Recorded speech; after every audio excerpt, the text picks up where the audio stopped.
Narwal area में police ने एक बड़े एंटी ड्रग ऑपरेशन के दौरान 2 लोगों को गिरफ्तार किया है। अरेस्ट किए गए दोनों शख्स की पहचान शिव कुमार सन ऑफ तीरथराम और रेशम कुमार सन ऑफ खोलबार, दोनों रेसिडेंट ऑफ छत्तीसगढ़ के रूप में हुई है। पुलिस चेकिंग नाका ऑपरेशन के दौरान इन दोनों की एक्टिविटी सस्पिशियस पाई गई, जिसके बाद उनकी तलाशी ली गई। तलाशी के दौरान उनके कब्जे से लगभग 1.5 किलोग्राम गांजा कैनबीज रिकवर किया गया। इस रिकवरी के बाद नरवाल पुलिस ने तुरंत दोनों के खिलाफ एनडीपीएस एक्ट के तहत एफआईआर रजिस्टर कर दी है।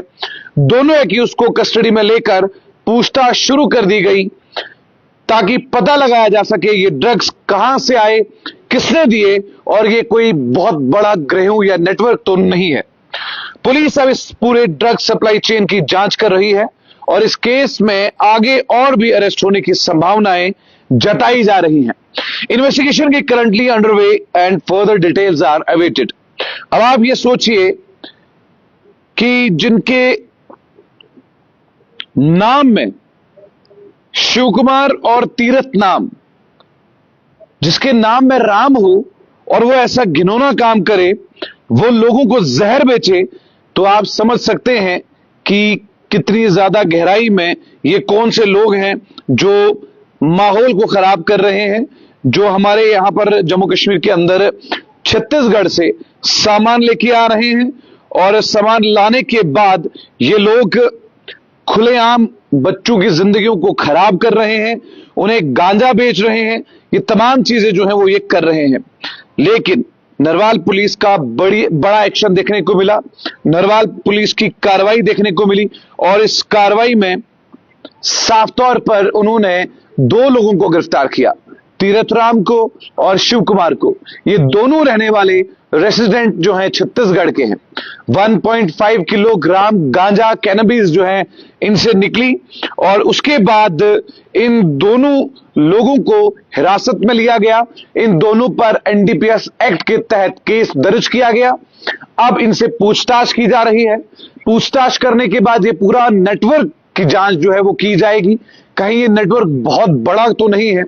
क्या इसकी चेन छत्तीसगढ़ से लेकर जम्मू कश्मीर में पहुंचने का मतलब यह है कि बहुत बड़ा नेटवर्क छत्तीसगढ़ से लेकर नरवाल तक ये कैसे आया, ये ड्रग्स कैसे पहुंचे गए और जम्मू में किस तरीके से इनको पकड़ा गया, ये तमाम चीजें जो हैं ये पार्ट ऑफ द इन्वेस्टिगेशन की हैं।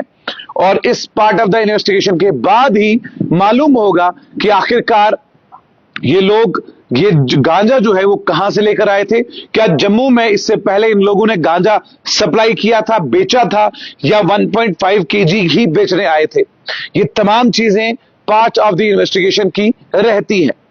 जम्मू कश्मीर के उप राज्यपाल मनोज सिन्हा 100 दिन नशा मुक्त अभियान चला रहे हैं और उस अभियान में लगभग 68 एफआईआर और 147 लोगों से ज्यादा एनडीपीएस एक्ट केस दर्ज किए गए हैं। और अब जम्मू की अंफला जेल के साथ साथ उधमपुर जेल जो है वो भी इन लोगों से भरती हुई नजर आ रही है। इस नशा मुक्त अभियान में जितना पुलिस का रोल है, माननीय उपराज्यपाल का रोल है, उतना ही आप लोगों का भी होना चाहिए। अगर आपके तहसील में, किसी गांव में, किसी डिस्ट्रिक्ट में कोई भी सस्पिशियस शख्स नजर आता है जो बच्चों की जिंदगियों को खराब करने में कोई कसर बाकी नहीं रख रहा, तो तुरंत स्थानीय पुलिस ऑफिसर को इत्तला करें या पुलिस स्टेशन में कंप्लेंट लिखाएं, क्योंकि पुलिस ने कहा है कि आपकी जानकारी को खुफिया रखा जाएगा। जो भी ये जानकारी देगा उसकी जानकारी जो है वो बाहर नहीं आएगी। ये हालात हिंदुस्तान के अंदर इस तरीके के बने हैं कि ड्रग्स हर कदम पर आम हो गया है। इसको रोकने के लिए जीरो टॉलरेंस पॉलिसीज का इख्तियार किया जा रहा है और माननीय अमित शाह का भी ये साफ तौर पर कहना है कि हम बिल्कुल भी इसके साथ बर्दाश्त नहीं करेंगे। Zero tolerance policy towards terrorism और zero policy towards narco terrorism.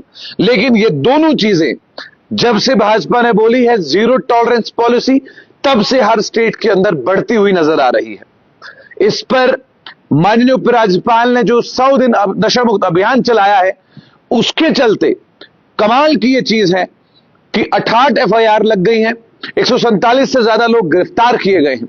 लेकिन अब ये दो लोगों के पास 1.5 किलोग्राम का गांजा मिलना, ये क्वेश्चन मार्क छोड़ जाता है कि छत्तीसगढ़ के ये रहने वाले हैं, क्या ये छत्तीसगढ़ से ट्रेवल करके जम्मू कश्मीर में पहुंचे या ऑलरेडी जम्मू के अंदर मौजूद थे। तो ये एक 1.5 केजी गांजा जो है ये आया, तो आया कहां से, अब ये पार्ट ऑफ द इन्वेस्टिगेशन में पता चलेगा। तब तक के लिए देखते रहिए चैनल वन, आपकी वाफ्ता आपके साथ।